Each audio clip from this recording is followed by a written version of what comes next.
6 na araw bago ang inaabangang sagupaan ng dalawang unified champion Marlon Tapales kontra Naoya Inoue ay formal nang inaprubahan ng Japan Boxing Commission ang karagdagang guidelines para sa nasabing laban na kung saan ay papayagan muli ang Hapon na gumamit ng karagdagang tape sa handrap ito kontra Tapales. Sa madaling salita, maliban sa pagpili ng gloves at pagtuturo, ay babalik pa muli ng Japan Boxing Commission ang malayang paglalagay ng tape sa handrap nitong si Inoue sa paparating na laban nito kontra Tapales. At ang isa pa sa pinaka nakakadismaya ngayon dito sa Japan Boxing Commission ay biglaang tinanggal na ang isa sa mga 3 hurado na kinumisyon ng American Boxing Committee para sa nasabing historic mega fight na walang malinaw na kadahilanan.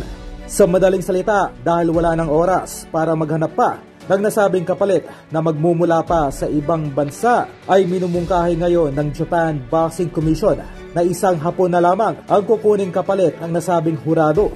Kung susumahin ay dapat na disqualify na doon pa man itong si Inoue. Subalit tila pera-pera nga po ang tunay na labanan dito. At sa huli ay parati na lamang pumapayag ang mga nakakalaban nito sa mga patakaran na pumapabor lamang sa nasabing Hapon. Sa kabilang balita ay pinag-aanda na ng Treasure Boxing Promotion ang ating 3-division champion John Riel Casimero na kung saan ay sasabak muli ito ng kanyang promoter sa Japan sa unang linggo ng Marso. Sa madaling salita ay may humigit kumulang 2 buwan na lamang itong si Casimero upang mapasabak muli ito sa isang laban na kung saan ay nababalita na ito ay may 3 linggo nang nagte-training sa probinsya nito sa Ormoc.